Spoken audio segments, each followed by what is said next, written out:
What's up guys? Welcome back. So this right here is my 6S Rustler 4x4, and this right here is the rear suspension, and it's been causing me some trouble lately, because for whatever reason, Traxxas decided to give this car super soft rear springs. And when the car is stock, that's kind of annoying, but now that I've done all these upgrades and added all sorts of extra weight, it's really a problem. As you can see, if I load up both of the batteries into the car, like that, then this is how low the car rides to the ground, and it literally does not go any higher than this. So in today's video, I'm gonna be trying to fix it. I've got these Traxxas GTR shocks right here, which hold a lot more oil than the stock ones, so they should be able to absorb shock a little bit better. And they'll also give me some options for some stiffer springs. And I've been told they can actually run the Traxxas E Revo springs, which are way stiffer. So yeah, let's get them on. So step one is gonna be assembling these. As you can see, they don't come with their own springs, which is why I got the separate ones. And they also don't have any oil in them, but you can see it's in this little bottle right here. So the first thing you gotta do is open them up, and you just unscrew the top. And you can see in there is no oil. It's a little oil jar, you gotta open it up. I'm guessing just break the safety seal. Okay, I think I figured it out. So you take this little piece, pop the little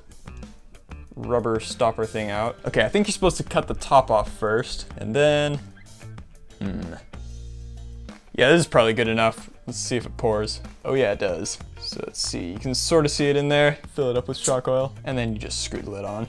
Very nice, and now I've got oil in there. So then you just have to put this little thing on the bottom here. Goes on like that. Oh, and check this out. There's actually that little hole right there. Looks like it goes like that. Yeah, and then it comes with these little screws, so you can actually hold it on. That's really smart. On the stock shocks that don't have these little bottom bits pop off all the time when you get in a crash. This is actually a pretty clever design then, holding them in place.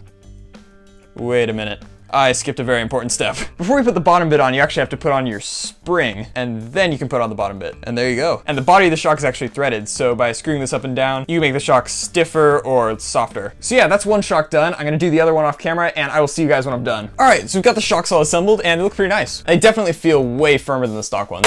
And the springs that I'm using on these ones are the yellow rate springs for the Traxxas E Revo. And the E Revo is a really big 1/8 scale car that runs 6S, so it should probably be about the same weight as the Rustler is now. So you should actually be perfect for it. But now for the most important step, let's put these things on the car. Now doing this is super simple. There's just one screw at the top of the shock and another one at the bottom. And you see the shock just comes right off. And I can definitely say these new ones are a lot stiffer than the stock ones. Now it seems like these GTR shocks only actually come with 2 of these screws. That's only enough to put 1 shock on. So it looks like you're gonna need to reuse one of the screws from the stock shocks. But yeah, you just put the new shock on in the same spot as the old one. And again, same spot on the top. So I will do the other side off camera, and I will see you guys once that's done. All right, so I've got the new shocks on, and as you can see, something is obviously wrong. This is even worse than it was stock. So as it turns out, I got the wrong shocks. These ones are actually meant for the front, and I've got them on the back, so they're way too short. So I've got the proper rear shocks right here, and I'm just gonna swap them out. All right, so here's one of those new shocks all properly assembled. You can see it is actually the proper length, same length as the stock one, whereas the other one is really short. Now, unfortunately, the E Revo springs are actually pretty short, so this is the longest one you can get, but it does still have its full range of travel, and the spring is actually the same length as the stock spring. All right, so we've got the new shocks on, and they're in the correct spot now. So we've got the short ones on the front and the long ones in the back. And already this definitely looks a lot better than the stock ones. So you can see we've got a nice ride height, and the car goes up and down. It's not too stiff. And if we go ahead and load up the batteries, you can see that the car is not completely bottomed out. Like, look at this. This is actually an acceptable ride height. Now, I used the E Revo springs in the back, but in the front, I just used the regular blue rate springs. So they should be pretty much the same stiffness as the stock ones, which I took off. And that's fine because the stock ones were actually pretty good in the front. But yeah, this all looks pretty good. So let's get it out and give it a test. Oh no.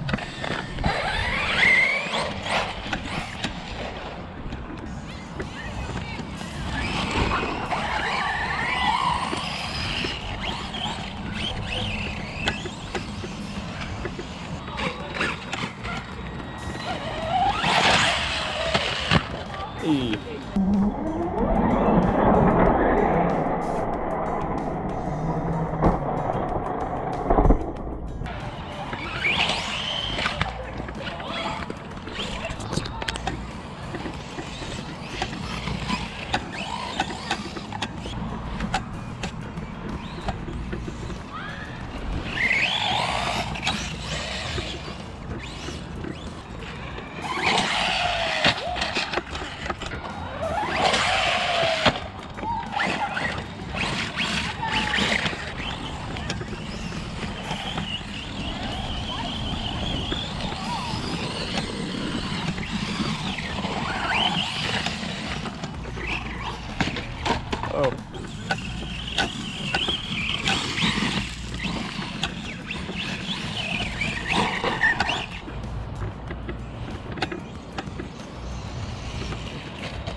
No.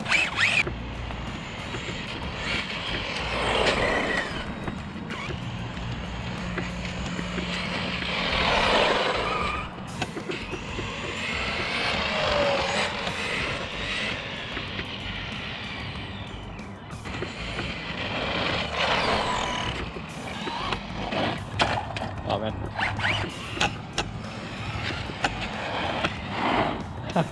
Actually cranes now.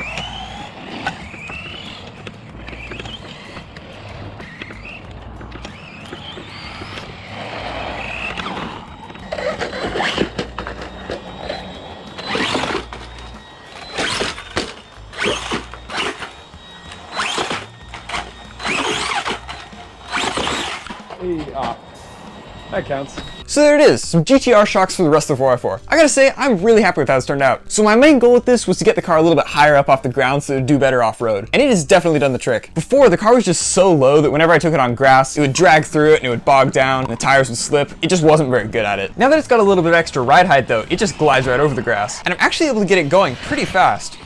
Now the other thing that the stiffer suspension has done is it's really tightened up the handling. I'm able to take corners a lot harder now without rolling the thing, which is actually pretty impressive considering how high the ride height is. Now that wasn't really what I was going for when I got these new shocks, but it is definitely a nice little bonus. So yeah, if you've got a Rustler and is riding too low, especially if it's pretty heavy, then this is definitely a pretty good option to get it higher up. Unfortunately though, that is about it for today's video. Thank you all very much for watching. Don't forget to leave a like if you enjoyed, and I will see you all next time.